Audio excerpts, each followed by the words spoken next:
C'est une affaire qui fait trembler les coulisses du football espagnol. Le FC Barcelone, l'Athletic Bilbao et un certain Javier Tebas. Un transfert stratégique, une intervention inattendue et des conséquences juridiques qui pourraient aller très loin. Voici comment Javier Tebas aurait saboté le transfert de Nico Williams et pourquoi il pourrait le payer cher. À l'approche de ce mercato estival, le FC Barcelone avait fait de Nico Williams sa priorité offensive absolue. À seulement 21 ans, l'ailier gauche de l'Athletic Bilbao, explosif et déjà confirmé sur la scène internationale, avait tout pour s'intégrer parfaitement dans le nouveau projet catalan sous Hansi Flick. Le plan était simple, payer sa clause libératoire estimée à environ 58 millions d'euros et l'inscrire rapidement comme joueur officiel de l'effectif blaugrana.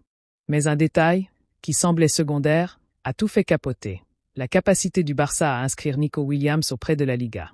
Et c'est précisément là que l'affaire bascule. Selon les informations du média El Chiringuito, les dirigeants de l'Athletic Bilbao, soucieux d'éviter une perte sèche de leur joyau basque, auraient consulté Javier Tebas en personne, président de la Liga. La question était claire.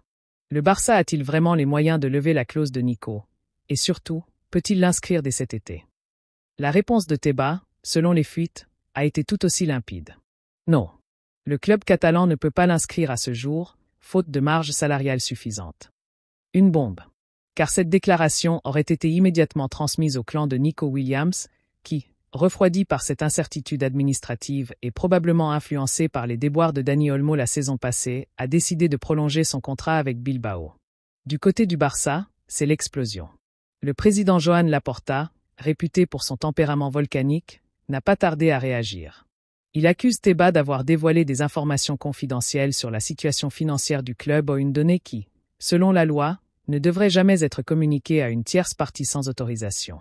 D'après les sources de El Chiringuito, Laporta envisagerait sérieusement une action en justice contre Tebas, ce dernier étant lui-même avocat de formation.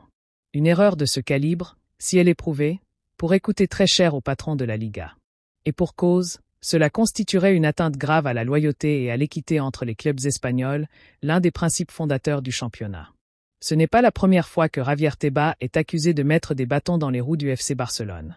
Depuis plusieurs saisons, les tensions entre lui et la direction catalane sont palpables: désaccords sur le fair-play financier, refus de valider certains transferts, et opposition totale au projet de Super League.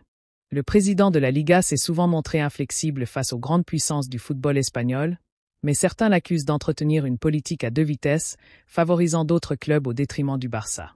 Si cette affaire devait déboucher sur une procédure judiciaire, ce serait un tournant historique dans les relations entre le FC Barcelone et la Liga. Au-delà du football, cette affaire soulève une question fondamentale. Jusqu'où peut aller un président de ligue pour protéger la compétitivité ou l'équilibre de son championnat? Si les faits sont avérés, la sortie de Tebas pourrait être vue comme une entrave directe au fonctionnement du marché des transferts, ce qui remet en cause la neutralité même de l'instance qu'il dirige. Et pour le FC Barcelone, cela pourrait signifier la perte définitive d'un joueur stratégique, mais aussi un signal très clair envoyé au reste de l'Europe. La guerre d'influence au sommet du football espagnol est loin d'être terminée.